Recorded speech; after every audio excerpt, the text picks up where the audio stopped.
साथियों, मंच पे उपस्थित इंडिया अलायंस के इस लोकसभा क्षेत्र से प्रत्याशी आपका भाई, आपका बेटा आदरणीय प्रदीप जैन साहब, समाजवादी पार्टी के वरिष्ठ नेता आदरणीय चंद्रपाल जी, आम आदमी पार्टी के जिला अध्यक्ष अरशद जी और अलग अलग दलों से यहां पहुंचे हमारे तमाम नौजवान साथी, युवा साथियों, मैं वंशराज दुबे लखनऊ की धरती से आपके बीच में आया हूं। मैं आप सबको प्रणाम करता हूं, आप सबको सलाम करता हूं। साथियों, अपने चेहरे से जो जाहिर है वो छुपाए कैसे? अपने चेहरे से जो जाहिर है वो छुपाए कैसे? तेरे चेहरे के मुताबिक नजर आए कैसे? घर सजाने का तस्वुर तो बहुत बात का है, पहले ये तय हो कि ये घर को बचाए कैसे। पहले ये तय हो कि ये घर को बचाए कैसे। साथियों, आज जिन शक्तियों से ये लड़ाई लड़ रहे हैं प्रदीप जैन जी यहां पर, वो बहुत मजबूत शक्तियां हैं। और जब बार बार अलग अलग दलों से बात की गई तो ये बात निकल के आई कि ये चुनाव मतभेद और मनभेद को भुलाकर, महत्वाकांक्षा को भुलाकर लोकतंत्र को बचाने का चुनाव है, संविधान को बचाने का चुनाव है। साथियों, और ये बात मैं क्यों कह रहा हूं? क्योंकि जिस भारतीय जनता पार्टी ने पिछले 10 वर्षों से हिंदुस्तान के अंदर जो सत्ता चला रही है, जिसने बार बार नौजवानों को ठगने का काम किया, चाहे वादों को रोजगार देने की बात हो, डिजिटल इंडिया, स्किल इंडिया जैसी तमाम फर्जी योजनाएं लाने की बात हो, कौशल विकास मिशन योजना करने की बात हो, या फिर किसानों को उनके मूल्य के दाम देने की बात हो, हर मोर्चे पर भारतीय जनता पार्टी फेल हुई। नरेंद्र मोदी ने इस देश के नौजवानों, किसानों को ठगने का काम किया। साथियों, और मेरे नौजवान साथियों, चूंकि संवाद आपसे है और ये लड़ाई तानाशाह के खिलाफ है। साथियों, आप समझते हैं कि भारतीय जनता पार्टी अक्सर इन मंचों से सिर्फ तीन बातें करती है। एक तो भ्रष्टाचार पे बहुत लंबी लंबी बातें करते हैं, दूसरा राष्ट्रवाद पे बड़ी बड़ी बातें करते हैं, और तीसरा धर्म के नाम पे हिंदुस्तान के अंदर जहर बोने का काम भारतीय जनता पार्टी के लोग करते हैं। नरेंद्र मोदी यही बगल में भोपाल में जब एक सभा में इस बात को बोल रहे थे कि कोई भी भ्रष्टाचारी मेरी बगल में खड़ा हो जाए तो मेरी ताप से भस्म हो जाता है। लेकिन साथियों, जब ये बात नरेंद्र मोदी बोल रहे थे, ठीक उसी समय 70,000 करोड़ के आरोपी अजीत पवार मंद मंद मुस्कुरा रहा था। और आज तो हमको भारतीय जनता पार्टी के कार्यकर्ताओं पे तरस आती है, उन भारतीय जनता पार्टी के कार्यकर्ताओं पे तरस आती है जो घर घर जाकर पर्चा बांट रहे थे, अजीत पवार के खिलाफ पर्चा बांट रहे थे, उस घोटाले को उजागर लेकर घर घर, गली गली, मोहल्ले मोहल्ले शोर मचा रहे थे। नरेंद्र मोदी ने भारतीय जनता पार्टी का कार्यकर्ताओं से कहा कि चलो, और नरेंद्र मोदी के आदेश है कि अजीत पवार का पैर छुओ, क्योंकि मोदी वॉशिंग पाउडर से अजीत पवार की धुलाई हो गई और वो भारतीय जनता पार्टी में शामिल हो गया। हेमंत बिस्व शर्मा वाटर घोटाले का आरोपी, कांग्रेस में जब वो थे तो भारतीय जनता पार्टी उनका बुकलेट पूरे हिंदुस्तान के अंदर बांट रही थी। असम के अंदर सारे कार्यकर्ताओं को लगा दिया गया कि हेमंत बिस्व शर्मा बहुत बड़ा आरोपी है, इसका पर्चा घर घर बांट के आओ, भाजपाइयों जाओ, घर घर बांट के आओ। लेकिन एक रात अचानक पता चला कि हेमंत बिस्व शर्मा मोदी वॉशिंग पाउडर में धुलाई होकर भारतीय जनता पार्टी में शामिल हो गया। भाजपाई लग गए उनका पैर छूने। ये स्थिति है इस देश के अंदर। नरेंद्र मोदी ने चाहे येदियुरप्पा हो, मुकुल राय हो, शुभेंदु अधिकारी हो, छगन भुजबल हो, एक एक करके भारतीय जनता पार्टी में शामिल कराया। और इन भाजपाइयों को जब आप मंचों पे सुनोगे तो भ्रष्टाचार की बड़ी बड़ी बातें करते हैं, राष्ट्रवाद की बात करते हैं। नरेंद्र मोदी जिस पार्टी के नेता है, उस पार्टी का राष्ट्रीय अध्यक्ष बंगारू लक्ष्मण मां भारती के रक्षा सौदे में दलाली खाते हुए कैमरे के सामने पकड़ा गया था। ये भारतीय जनता पार्टी के लोग हमको राष्ट्रवाद सिखाएंगे? ये भारतीय जनता पार्टी के लोग राष्ट्रवाद सिखाएंगे। जब हमारे देश में पाकिस्तान हमला करता है तो एक जांच कराने के लिए ISI को बुलाने का काम करते हैं पठानकोट में। ये भारतीय जनता पार्टी के लोग बताएंगे कि अभी उत्तर प्रदेश के अंदर संजय सरोज नाम का एक युवा जो टेरर फंडिंग करता था, आतंकवादियों को पैसा भेजने का काम करता था, भाजपाइयों ने उसको पटका डाल के अपनी पार्टी में शामिल कराने का काम किया। भाजपाइयों, तुमको राष्ट्रवाद पे ज्ञान देने की जरूरत नहीं। तुम धर्म की कैसे बात करते हो? भारतीय जनता पार्टी साथियों वो पार्टी है जिसने प्रभु श्री राम जी के मंदिर के निर्माण के नाम पे चंदे में मोटी दलाली खाने का काम किया। 2 करोड़ की जमीन को 5 मिनट के अंदर 17 करोड़ में बेचने का काम किया। 12 करोड़ रुपए इन भाजपाइयों ने दलाली खाने का काम किया। ये बात अयोध्या और मुझे लगता है हिंदुस्तान के एक बच्चा जानता है। बनारस के अंदर, इलाहाबाद के अंदर जब कुंभ के मेले का आयोजन हुआ तो CAG ने रिपोर्ट लगाई कि कितना बड़ा घोटाला योगी आदित्यनाथ की सरकार ने हो गया। ये लोग कैसे धर्म की बात करते हैं? जिनका एक नेता कहता है माता सीता तो टेस्ट ट्यूब BP, जिनका एक बंशीधर विधायक है उत्तराखंड का, वो कहता है कि अगर लक्ष्मी धन चाहिए तो लक्ष्मी को पटाओ, विद्या चाहिए तो सरस्वती को पटाओ।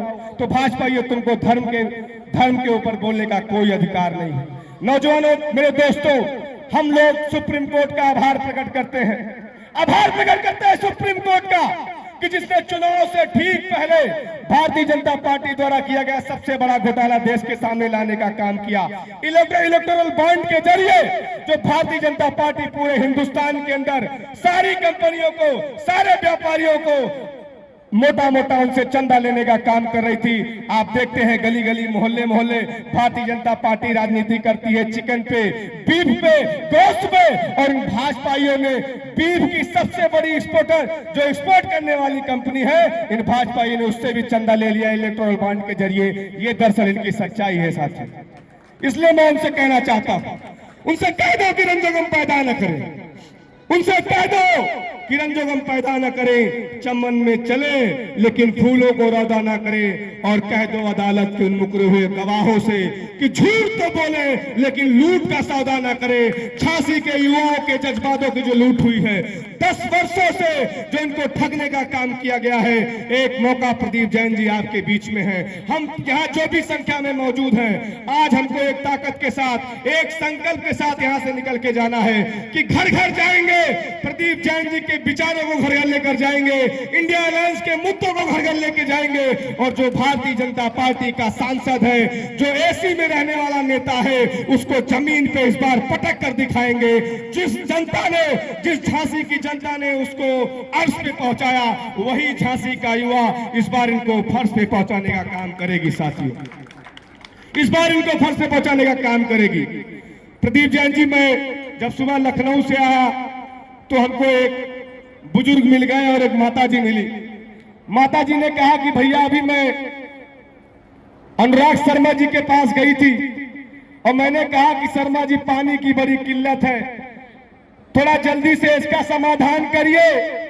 तो शर्मा जी ने जो जवाब दिया मैं उसको जरूर आपके बीच में बताना चाहूंगा। उस बूढ़ी माँ ने कहा कि शर्मा जी ने कहा कि माताजी अप्रैल का महीना चल रहा है, मई आने वाली है, जून में बरसात आ जाएगी, पानी की समस्या अपने आप खत्म हो जाएगी।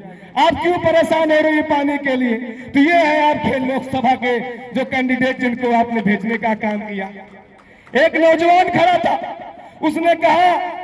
उसने कहा कि शर्मा जी मोटरसाइकिल निकालता हूं, 100 रुपए का पेट्रोल डलाता हूं, फिर अगले दिन पिताजी से 100 रुपए मांगना पड़ता है। सारे चीजों के दाम बहुत तेजी से ऊपर जा रहे हैं, इस पे कुछ तो करिए, डबल इंजन की सरकार चल रही है। शर्मा जी ने जो उस नौजवान को जवाब दिया, झांसी के नौजवानों को जवाब दिया, शर्मा जी ने मालूम क्या कहा? शर्मा जी ने कहा कि दाम ऊपर क्या जा रहा है, हम सबको भी तो एक दिन ऊपर ही जाना है, तो आपको क्या दिक्कत है इससे? ये है भारतीय जनता पार्टी के लोकसभा के प्रत्याशी जो नौजवानों से, महिलाओं से, किसानों से इस तरीके से ठगने का काम कर रहे हैं। नरेंद्र मोदी और भाजपाइयों को आप सब जब सुनेंगे तो भाजपाई क्या कहते हैं? 400 पार, 400 पार, 400 पार। बुंदेलखंड और खास करके झांसी में जो गली में फेरी वाले होते हैं, जो कंबल बेचने का काम करते हैं, कुर्सी बेचने का काम करते हैं, जब वो सुबह आते हैं सामान लेके तो कहते हैं 400 400 400, और जब शाम को कोई नहीं खरीदता तो 150 रुपए में बेच के चले जाते हैं। तो भाजपाइयों का भी यही हाल होगा। इसलिए मैं आप सबसे निवेदन करने आया हूं, आप सबसे निवेदन करना इस बात का चाहता हूं कि जिस तरीके से पहले चरण की वोटिंग के बाद नरेंद्र मोदी बौखलाए हुए हैं, हिंदू मुसलमान की राजनीति करने लगे हैं, मैं इस मंच के माध्यम से हिंदुस्तान की कौमी एकता को आप सबके बीच में जरूर एक उदाहरण देना चाहूंगा। 1857 की क्रांति इन भाजपाइयों को नहीं पता होगा, क्योंकि ये अंग्रेजों के तलवे चाटने वाले लोग थे, अंग्रेजों से पेंशन लेने वाले लोग थे। महात्मा गांधी ने जब क्विट इंडिया मूवमेंट छेड़ा तो इन भाजपाइयों के आका ने चिट्ठी लिखी अंग्रेजों से कि इस आंदोलन को कुचल देना चाहिए 1942 में। लेकिन साथियों, 1857 की क्रांति जानना पड़ेगा आपको। आप युवा हैं, आप इस देश के संविधान में विश्वास रखने वाले लोग हैं। 1857 की क्रांति में जब बहादुर शाह जफर के दोनों बेटों का सर धड़ से अलग कर दिया हडसन ने, अंग्रेज हडसन ने, और अंग्रेज हडसन ने कहा कि दम दमे में दम नहीं, अब खैर मांगो जान की। ऐ जफर, ठंडी हुई शमशीर हिंदुस्तान की। तो हिंदुस्तान के मुसलमान ने उस अंग्रेज को क्या जवाब दिया?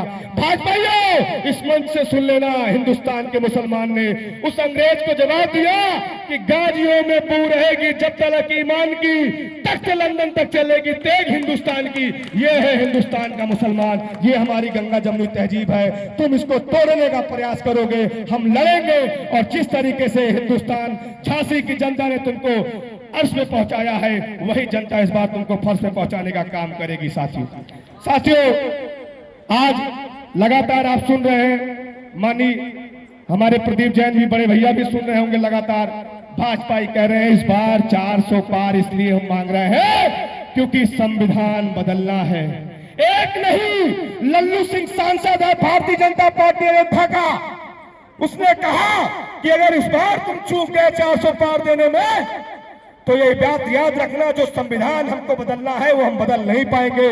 आरक्षण को खत्म करने के लिए भारतीय जनता पार्टी चुनाव जीतना चाहती है, लोकतंत्र को खत्म करने के लिए भारतीय जनता पार्टी चुनाव जीतना चाहती है। चंडीगढ़ में आपने देखा कि किस तरीके से भाजपाइयों ने 8 मतों की चोरी करने का काम किया। सूरत में आपने देखा कि किस तरीके से भाजपाइयों ने विपक्ष के सारे नेताओं के पर्चे खारिज करा के वहां पर जीत हासिल कर ली। और आपके मध्य प्रदेश का भी अभी एक ताजा उदाहरण है। तो मेरे नौजवान साथियों, लोकतंत्र को बचाने के लिए, संविधान को बचाने के लिए एकजुट हो जाइए। एकजुट इसलिए हो जाइए क्योंकि ये चुनाव आखिरी चुनाव है।